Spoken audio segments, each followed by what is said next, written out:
মহান মুক্তিযুদ্ধের ৯ মাসে ভারত তাজউদ্দিন আহমেদকে দিয়ে বাংলাদেশের সঙ্গে জনস্বার্থ বিরোধী ৭টি চুক্তি করিয়ে নিয়েছিল। দেশ বিক্রির ওই ৭টি চুক্তি বলবৎ থাকার পরও ১৯৭২ সালে শেখ মুজিবুর রহমান ভারতের প্রধানমন্ত্রী ইন্দিরা গান্ধীকে ঢাকায় নিয়ে আসেন। এমনকি ভারতের সঙ্গে ২৫ বছর মেয়াদী আরও একটি চুক্তি করা হয়। রাজনৈতিক বিশ্লেষকরা তখন বলেছিলেন, ভারত চিরস্থায়ীভাবে বাংলাদেশকে তার দাসত্বে রাখার জন্য এসব চুক্তি করে।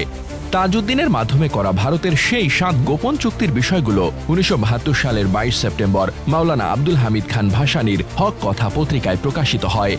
এর জেরে মাওলানা ভাসানীকে গ্রেফতারের উদ্যোগ নেওয়া হয়, এমনকি তাকে হত্যার ষড়যন্ত্রও করা হয়। তাজউদ্দিন আহমেদ ১৯৭১ সালে মুজিবনগর সরকারের অস্থায়ী প্রধানমন্ত্রী ছিলেন। মুক্তিযুদ্ধের ৯ মাসে ভারতে আশ্রয় নেওয়া মুজিবনগর সরকারকে দিয়ে ভারত চুক্তিগুলো করিয়ে নেয়। চুক্তিগুলোর বিষয়গুলো নিয়ে রাজনৈতিক মহলে আলোচনা থাকলেও মাওলানা ভাসানীর হক কথা পত্রিকা প্রকাশের পর সে সময় দেশের মানুষ ভারতের কাছে দাসখত দেওয়ার বিষয়ে কিছুটা ধারণা পায়।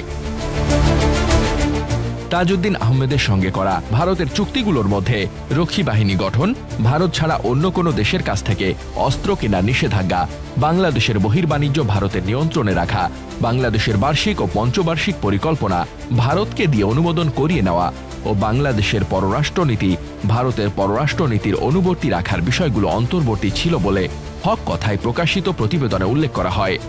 সেগুলোর পীড়ন ও দংশনে বাংলাদেশের আপামর জনসাধারণ অতিষ্ঠ হয়ে ওঠে।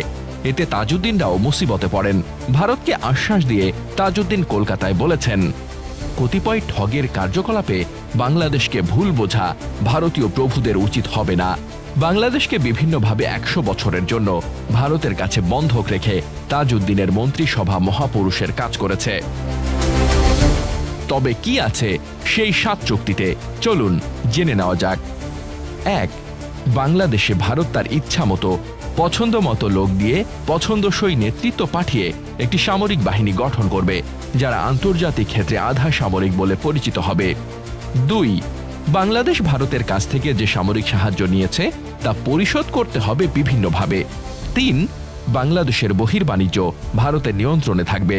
ভারতের অনুমতি ছাড়া কোনো পণ্য বিদেশে রপ্তানি করা যাবে না। কোনো পণ্য কত দরে বাইরে রপ্তানি করতে হবে, ভারত সেই দর বেঁধে দেবে।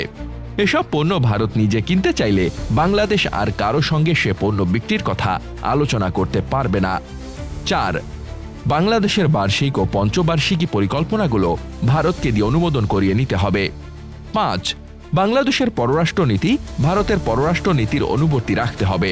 অভ্যন্তরীণ রাজনীতির ক্ষেত্রে ভারতের পরামর্শ গ্রহণ করতে হবে। ৬. বাংলাদেশ ও ভারতের মধ্যকার চুক্তিগুলো বাংলাদেশ একতরফাভাবে অস্বীকার করতে পারবে না। ৭. ভারতীয় সৈন্যরা যে কোনো সংখ্যায় যে কোনো সময় বাংলাদেশের অভ্যন্তরে প্রবেশ করতে পারবে এবং বাধা দানকারী যে কোনো মহলকে নিশ্চিহ্ন করে দিতে পারবে। মোহাম্মদ শামীম রেজা, দৈনিক সংগ্রাম।